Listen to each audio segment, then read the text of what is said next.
দুবার দিলা ওয়াজর মতন এক ওয়াজ দেখিয়া বেটা খাটিয়ারা বেটা বউয়ে খর যা ওয়াজ শুনিয়াও আমি ফাঁকটা করিতে খাইয়া ঘুমাই থাকবা বেটা গেছে ওয়াজও গিয়া বইছে বইয়া ওয়াজ শুনে উলামায়ে কেরাম একটা মশলা কইছে সালিদি তুই মুখরা না যায় কিতা দি করা মাতিও সালিদি তুই মুখরা না যায় বেটা কয় আমার পরিবারে গেলে তো জিজ্ঞাসা করবা কিতা শিখিয়া ইলাই শুনিয়া তা আমি তো হইতাম হইব বেটা আর বইছে না ওয়াজ বানালি লইছে রাস্তা মুখা যায় আর জফি জফি যায় সালিদি তুই মুখরা না যায় সালিদি তুই মুখরা না যায় বেটার পরিবারে ডাকছে দরজা খুলছে বেটি ফাঁক গড় গিয়া বাত লইতো গেছে আর বেটা এনো জফের খালি সালিদি তুই মুখর না যায় সালিদি তুই মুখর না যায় বেটিয়া ইয়া কিতা খালি গুনগুনি খর বলে না আমি মহিলা হলে বেশি অংশ চালি ব্যবহার করই একটা মশলা শিখিয়ে আইছি তুমি আমল করো আর অন্য মহিলারও জানাইও চালিদি তুই মুখর না যাইছে এবারে মশলারে জপতে জপতে এখন ফারও যায় লাকড়ি কাটে খয়সালি দি থই মুখরা না যায় গাছ কাটা গেল খয়সালি দি থই মুখরা জপতে জপতে জপতে জপতে বেড়ার রক্তর সঙ্গে মিশিত করে লাইছে এখন না সুবহানাল্লাহ ও বেটার ইন্তিকাল হয়ে গেছে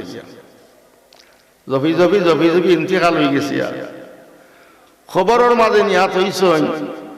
তোর পরে তিনজন ফিরিস্তা গেছন সোয়ালজাব নিতা বললাম মা রব্বুকা বেটা গা চালিদি তুই মুখরা না যাইস কখন ফিরিস্তা হলে কই ও মা দিন উখা বেটা গা চালিদি তুই মুখরা না যাইস ফিরিস্তা হন নবী উখা বেটা গা চালিদি তুই মুখরা না যাইস কয়টা হয়েছে কয়টা প্রশ্ন হয়েছে তিনটা প্রশ্নের জবাব দে সালিদি তুই মুখরা না যাই ফিরিস্তা হলো হন দুনিয়াটারে বাবা আরম্ভ হইছে মানতে ইলাখান বদরুলুক তো আমি ভাই নাই আল্লাহ দরবার গিয়া আল্লাহ আল্লাহ গো বিষয় বুঝলাম না অমুক গ্রাম অমুক নামে এক ব্যক্তি মারা গেছে অমুক টাইমে খবরনিয়া তোর পরে সলজাব দিলাম তিনটা প্রশ্ন করলাম তৃষ্ণা প্রশ্নের জবাব দিল সালিদি তুই মুখরা না যাই বিষয় বুঝলাম না আমার আল্লাহ জানাই এ ফিরিস্তারা এ ফিরিস্তা তোমরা তো জানো না আমার বান্দা একটা ওয়াজের মাঝে বইয়া একটা মশলার এসে আমল করছে আমল করার কারণে আমি আমার বান্দার খবরের জামাত করিয়া দিলাম আচ্ছা কোন চাই লাভ হইছে না ক্ষতি হইছে ওয়াজ যাওয়া লাভ হইছে না ক্ষতি হইছে দুফানিলার ভাই বাবারা বাড়িত বইলে লাভ হইতো নাই এই জায়গা আজকে বেস্তের বাগান ও বাগানও বইয়া যদি আজকে রাত্রে যদি কেউ মারা যায় সে জান্নাতি সুবহানাল্লাহ আজকে রাত্রে যদি এখান থেকে গিয়া মারা যায় সে কি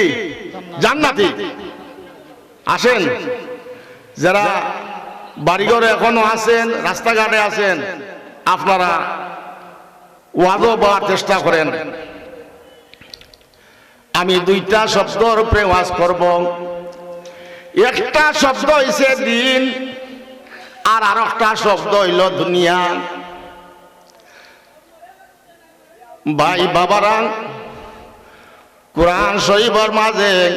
6666টা আয়াত এক আয়াতের কিছু অংশ আমি তিলাওয়াত করেছি এই আয়াতকে লক্ষ্য করি আমি কয়েকটি কথা আলোচনা রাখব একটা শব্দ হইছে দিন আর আরেকটা শব্দ হইছে দুনিয়ায় আমরা দুই শব্দরে আদা করা আমরা লাগি ফরজ এখন আমি প্রশ্ন করব দিন শব্দ আগে আদায় করব না দুনিয়ায় শব্দরে আমরা আগে আদায় করব দিন শব্দ আগে আদায় করব আমরা দিন শব্দরে আগে আদায় করব,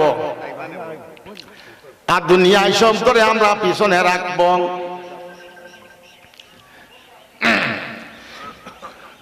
ভাই বাবারা, ফজরের রক্ত যখন মুয়াজ্জিন আযান দেন, আযান দেওয়ার সাথে সাথে আমরা একটা মিসবাক হাতে নিব। কি ফাক? মিসবাক চিনেন নি আপনারা? একটা মিসবাক হাতে নিয়ে মিসবাক করিয়া যখন আমরা 1 রাকাত নামাজ আদায় করব, 70 রাকাত নামাজের সব আমলের মাঝে লেখা হবে। কন্যা সুবহানাল্লাহ।